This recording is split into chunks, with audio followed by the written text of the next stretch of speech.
तू बड़ा उदास न रहे के बा होली में तू मजा लुटो भौजी संगे का हो अजय भाई तू सूरत से आके होली में मजा लुटो जय हो।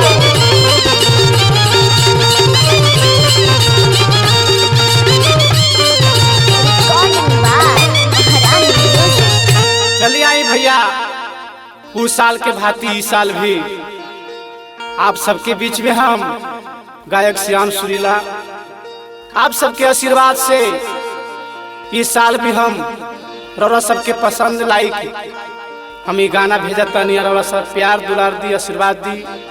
और हमारा टीम में मानी भैया गायक सुखारी लाल यादव जी, भैया बड़े भैया मनोज माही जी और धर्मेंद्र जी और हमारे ललन लहरे जी भी बैठे हुए हैं और सूरज दोस्त भी हैं और राइटर अजय अमृत जो सूरत से चलकर भी यहाँ आए हुए हैं।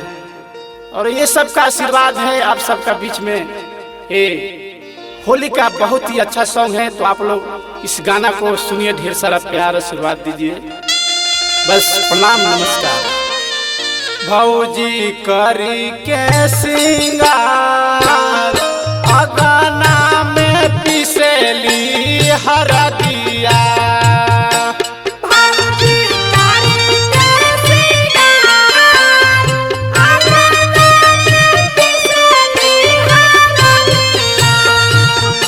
भौजी करी के सिंगार अगाना में पिसेली हरदिया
करी के सिंगार अगाना में पिसली हरदिया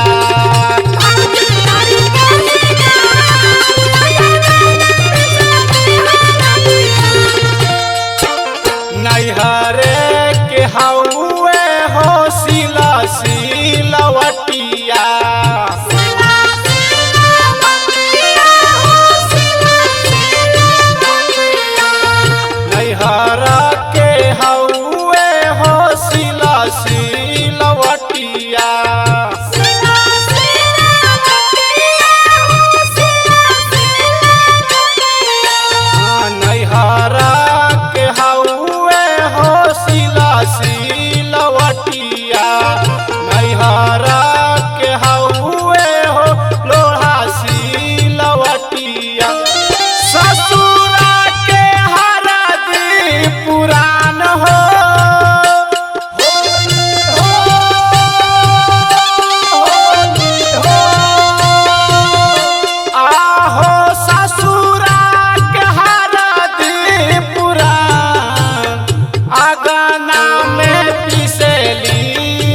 पियरी के